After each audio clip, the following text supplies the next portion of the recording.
तहरीक इंसाफ को रिलीफ नहीं मिलता सुप्रीम कोर्ट से भी या डिवीजन बेंच से भी, तो फिर सूरत हाल क्या होगी? क्या उन्हें कोई और निशान दिया जाएगा या फिर उनके उम्मीदवारों को आज़ाद हैसियत से लड़ना पड़ेगा?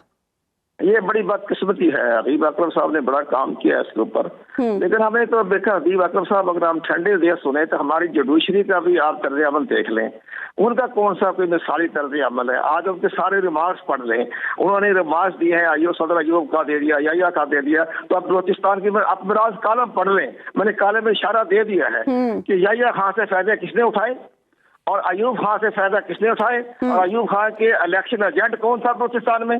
तो ये उनको नजर नहीं आ रहा था कि बलोचिस्तान में अयूब खान का इलेक्शन एजेंट कौन था।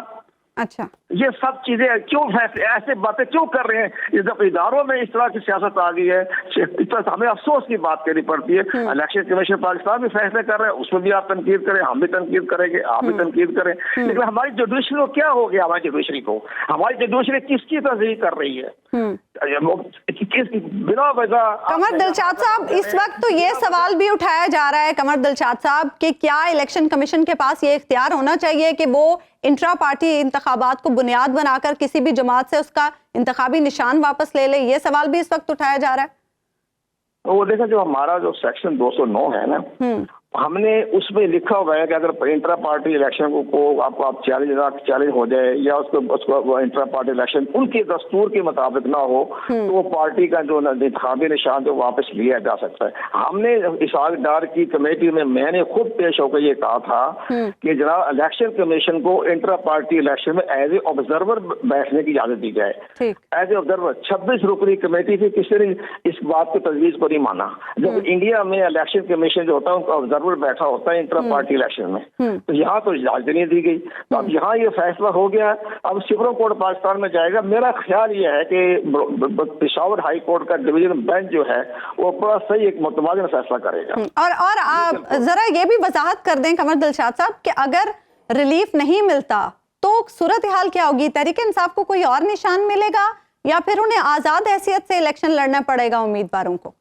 नहीं, फिर बड़े अफसोस से कहना पड़ता है कि जनाब बड़ा अफसोस हमें होगा कि इतनी बड़ी पाकिस्तान की सियासी जमात कौमी धारे से अलहदा हो जाएगी, कौमी धारे से बाहर निकल जाएगी। हाँ, ये बड़ा अफसोस की बात होगी कि अपनी गलतियों से, अपने दस्तूर की पार्टी के मुताबिक इलेक्शन न करवाने की वजह से जितने खामियां उन्होंने पेश किया, आपने जस्टिस वज़ीरुद्दीन ने भी इस इलेक्शन को काज़िम करार दिया था 2012 में, फिर 2017 में काज़िम करार दिया गया, फिर 2022 में इलेक्शन कमीशन ने 4 खत लिखे दिया पार्टी का इंटर पार्टी इलेक्शन करवाने नहीं करवाया। ये आपकी अपनी खामियां थी, कोताहियां थी, जिसकी बना पर उनको रिजल्ट आज पेश होना पड़ा। अगर इनकी पार्टी का कोई आदमी चैलेंज ना करता तो इलेक्शन कमीशन तो आज खुद नोटिस लेने का मजाज नहीं था।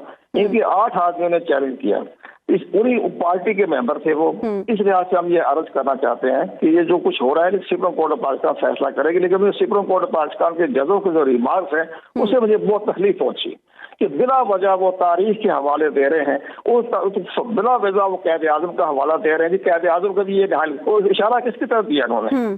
उसका इशारा उन्होंने एस्टेब्लिशमेंट की तरफ दिया है, लेकिन आजम को भी नाइल करार दिया जा सकता था। लेकिन बड़ी हैरानी हुई। कमर दिलशाद साहब, कुछ लोग ये कह रहे हैं कि इस मामले का इवेंचुअली हल जो है वो हमें सुप्रीम कोर्ट से ही मिलेगा। सुप्रीम कोर्ट से मुझे कोई जिस अंदाज से सुप्रीम कोर्ट जा रही है तो मैं उसके बारे में कोई कमेंट नहीं कर सकता। वो तो पुरानी तारीखें दोहराई जा रही हैं कि मेरे बलोचिस्तान में ये हो गया था, फलाना ये हो गया था, कैद आजम ने ये कर दिया, अयूब खान ने ये कर दिया, या खान ये कर दिया, मुशर्रफ ने ये कर दिया, ज़ियाउल ये कर दिया, ज़ियाउल भी गद्दार, मुशर्रफ भी गद्दार, या खान भी गद्दार, अयूब खान भी गद्दार। तो ये लफ्ज़ कुछ जजों को कहने वाली बात होती है। अच्छा, जजों को कहने वाली बात होती है। सुनो न्यूज़ का यूट्यूब चैनल ही आपकी खिदमत में बेलाग तबसरे और गैर जानिबदार तज्ज़िये लेकर आता है।